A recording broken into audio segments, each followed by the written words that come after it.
How you doing, guys? Mitch here, the GenX guy. Dash of Faith's channel completely disappeared from the face of YouTube. Now, I think we've all been asking ourselves the same question. Where is Dash of Faith? Where's G? What happened to him?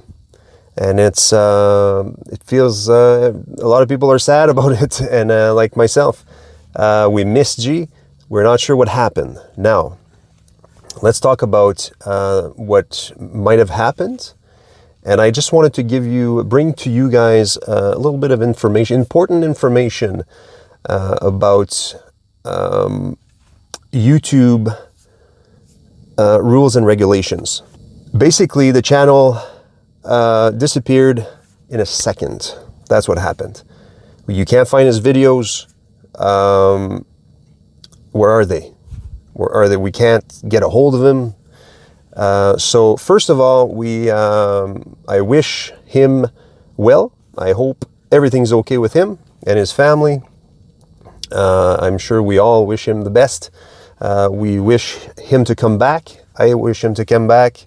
Of course, I miss his daily vlogs, and he was really inspiring everybody. He was growing fast. He was really doing well as a new YouTuber. Like a lot of us, like myself and maybe some of you. It's not an easy task to grow a channel. So once you reach, especially over 1,000 subscribers, and then you're assuming YouTube kind of turned off the switch, that can be really discouraging. Now, and I just said the word switch. There's two switches. The creator has a switch. You can turn off your channel anytime that you want, and YouTube has a switch, and they can turn off your channel anytime that they feel like it, or they feel the need, they have to do it. Now, let's see the possibilities here. So one, we have to say it, probably not why, because I don't think G would do that. But personally, I don't know G, too much. I just met him through YouTube, and like a lot of yous as well, we met him through YouTube about a month and a half ago. Now, it could have happened that he decided to shut it off himself for some personal reasons that we don't know. That could have happened. Because and then we could even speculate that a fast growth, which is quick success, could be overwhelming for some people. Could be scary. Could be very scary. Sometimes we wish to be successful and famous and all this, and what's around it. But once it happens, a lot of people don't want it anymore, because it's a very different world. There's a lot of pressure. There's a lot of people watching. You're very vulnerable. You're very, could have happened. I don't think so. G was pretty chill. I don't think that's why, but you never know. We just have to mention it. Could be one possibility, that he turned it off himself. We did know that his ex-wife was ill. Hopefully everything is okay. Maybe it was too much for him. I don't know. But we wish him the best. Okay, so that's one possibility that what could have happened. Second possibility is that YouTube has been known in some cases to strike a channel or turn off a channel with no reasons, and it could have been like a glitch in the system, or a random fluke where the system thinks that Dash of Faith's channel isn't legit, or whatever reason. It could have happened. It happened to me on my Instagram account a few years back. My channel was taken down. They said I can't anymore access it, and they're not telling me the reason. I spent 5 months trying to recoup my account, my music account. It took me 5 months to convince YouTube, not YouTube, but Instagram, to reactivate it. I went through a whole bunch of back and forth, like hundreds of back and forth, well, maybe not 100, but 50 back and forth emails with them, trying to understand why they wouldn't give me an answer. But finally, I can't remember what happened, but I managed to I had to go through a process of filling out some forms. I had to do like a verification video. I had to film myself with a number. My wife was filming me. I had a number with something written on a piece of paper, a number. And then I had to send that to them. And then finally they unblock the channel without any explanation whatsoever. And I went through all my content, and I was not against the regulations. So I don't know. That could be one. Most likely not. What I think it's most likely the reason is because I've noticed while watching Dash of Faith, he did two things. One is that he encouraged people at one point to watch his videos in the background to get his watch hours. Now, this is a no-no as far as YouTube. This is against YouTube's policies and regulations. Keep in mind, guys, that anytime you post a video, there's a transcript that gets created from your video. So everything that you say is logged in YouTube, on YouTube's database as a transcript. So, and then they have a program or an algorithm that analyzes all that data in a fraction of lightning speed, right? And if something pops out, and then it can trigger an alarm, like, okay, this was said. So that's the system at work, triggers alerts. And then they decide, oh, okay, this is, they're violating the regulations, and then they can strike you and shut it off. Now, to shut it off without giving strikes, I don't think that would happen. I don't think so. But I do recall G going on, I think it was his last video, or one of his last video. It was just a minute long, and he said, I need your help, guys. And he was asking questions about how when the first time we saw him, what we liked about his videos. And he seemed like very curious about that question. He seemed maybe a little stressed, maybe, not sure. But I felt like it was a different kind of video, and he said, I'm going to do this video, and then I'm going to do my regular programming kind of thing. So maybe he got a strike, and then he was trying to figure this out. So I'm not sure exactly, but that could be one of the possibilities. Maybe he triggered an alert and got a strike, and then maybe he didn't realize what it was, what he did, and then he did it again, maybe, I'm not sure. So that could be what happened, is that, so guys,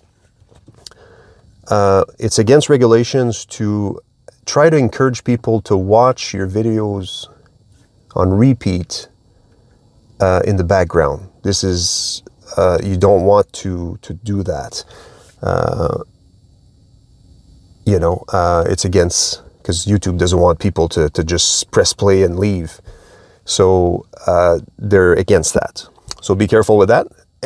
And another thing, I think I've seen a lot in his comments, and I had somebody comment that way in one of my comments, and it was a sub for sub kind of type comment. So it was, hey, I subscribe to your channels. You should do the same for me. So I'm all about supporting. We're all about, this is the Hope Crew. We're obviously we're supporting each other, the new channels, of course. But I don't know if I don't know if you guys recall, but at one point I mentioned in one of my videos that I appreciate everyone that subs, and to do my part, I'm gonna be watching your YouTube channels, because I want to connect with you guys. I want to learn from you guys, and I want to find out your personalities and all that stuff. And like anything else, I don't want to force people in subscribing. I certainly want to encourage you to subscribe to my channel. Speaking of which, if you like this stuff, please subscribe. That really helps us grow, right? But if you don't find any value, please do not, because I want my subscribers to be listeners. I want my subscribers to be watching my videos. I don't want subscribers that don't come to my channel, right? So I feel like it would serve you better if I do the same for you. If your channel speaks to me and your videos really speak to me, I'm gonna sub for sure, right? I want to hear more. But if it doesn't speak to me, it doesn't mean that it's not good. It just means it's not for me. So it would not serve you good if I would subscribe and never go watch your videos, because that also tells YouTube that, okay, they got a lot of subscribers, or that they got a subscriber, but that subscriber doesn't watch the video. So is that because the videos aren't good? Or, so it can do harm to that channel. So that's the best way to approach it. But to ask, to sub, because you're, to sub on a channel and then ask for that back, like a deal type thing, that's against YouTube regulations. So if you're doing that, or if you're doing that, and if you encourage people to do that in your comments, that's a no-no. You don't want to do that. You can get a strike. And I've had one of those comments, and I just politely explained that that's not how we roll. That's not how I roll, anyways. And so that could be one of the reasons why. I feel like that one of those two reasons, or maybe both, could have been the reason why his channel is down. Now, as far as any other reasons, I'm not quite sure. If you guys know another reasons, please let me know in the comments. Please let us know in the comments below. But I think it's mostly that's what's happening here. But do remember, everyone, that YouTube records everything you say. Okay, and YouTube is they own the platform. They don't owe us anything. It's a free platform, and then we have to follow the rules. Now that brings me to another a little bit of a insightful lesson here, is that we are growing our channels because let's be honest here, we're hoping to get monetized and make money, whether it's through and mostly for the AdSense, right? We've been working towards the 1,000 subscriber and the 4,000 watch hour, because we're really inspired by people that does it, specifically Dodash, who inspired a lot of us, and Dash of Faith. But Dodash is making a lot of money right now, and through AdSense. Now I've noticed something else that she's doing. She now has a monthly membership that you can pay, and then that unlocks additional features when more VIP type stuff. That's very smart. Okay, so the point here is that we can't rely 100% on YouTube to make a living off AdSense, because one, they can shut off your channel in a flick of a switch. So imagine that, right? As it would be like you've been working at your job, and then all of a sudden, okay, you're fired, go home, and then no more money. It's kind of that way. except, yeah. So what you need to do to build a channel and to build a business, be very, very, you know, conscious or of how, you know, plan strategically other ways to make income. So when you're growing a channel, there's many ways you can make money from that channel. Basically, the AdSense, like we were talking about, we have, once we reach 500 subscribers, it unlocks the membership feature, the tip. It's like the supers, which is people can give tips during lives. Keep in mind, YouTube are keeping a percentage of that, but at least it's other ways to make money. Now that's relying on the platform. And then once you get bigger, you can obtain, like I did on my music channel, I was getting monthly sponsorships. So I was getting sponsorships during my live streams. That was directly negotiated and between myself and the sponsor. So YouTube, it had nothing to do with YouTube. And then you can ask for tips in very subtle way during your live streams, which is directly through you and the tipper. That's one way. But if you think bigger and more long term, you can create. So if you're somebody that teaches something, or you have, because eventually you need to kind of have. We have these personality niche where we are the niche, of course, but we're gonna implement pillars such as I'm good at, you know, like I'm a good carpenter, I'm a good musician, and I love to teach. I love to teach things. So I'm thinking this is what and I love retro things, nostalgia. So those are going to be probably my 4 pillars that I'm going to be working with. And with that, I can probably create an ebook or some sort that I can sell through my channel. I could probably advertise gear and then sell that gear, Amazon gear, through my channel and make a cut off of that.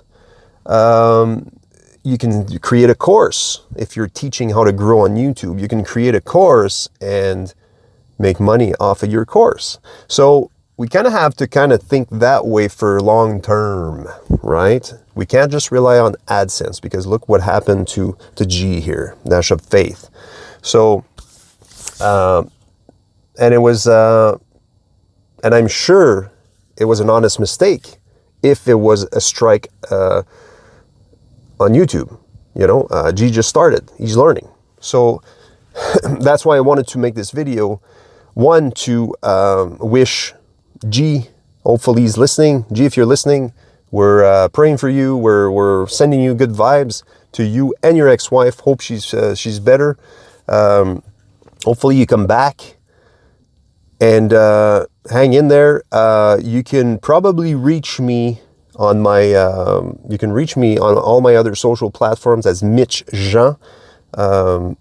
If you want to DM me directly, if you need help, if you need, if you need a hand. I've heard someone say in a video. Sorry, I forget your name, but he said to go on Twitter. We can all go on Twitter and hashtag Dash of Faith. Please bring him back on the YouTube Twitter page. That's a good idea if you guys want to do that. There's all kinds of things we can do. So I lost my train of thought here, but I wanted to do this video to to wish you back, G, and here to help, and try to locate me try to find me if you can. I don't want to reveal my exact coordinates on YouTube, but on my social media, you can find me on Facebook, Instagram, YouTube, obviously, and yeah. So also, I wanted to make this video to bring you guys to make you aware of the fragile, or not the dangers, but how YouTube is in control. they own the platform. They have a switch. They also have a switch to turn you off anytime they want, anytime they feel, and it might not even be a person doing that. It can be the system doing that. So just some things to be careful about. I encourage you to read the rules and regulations on Facebook, on YouTube completely. I know it's a long read, but we do have to abide by it. So I think, yeah, so let's hope he comes back, and hope you have a great day, guys. Be safe. Love you guys, and see you in the next video. Cheers, guys.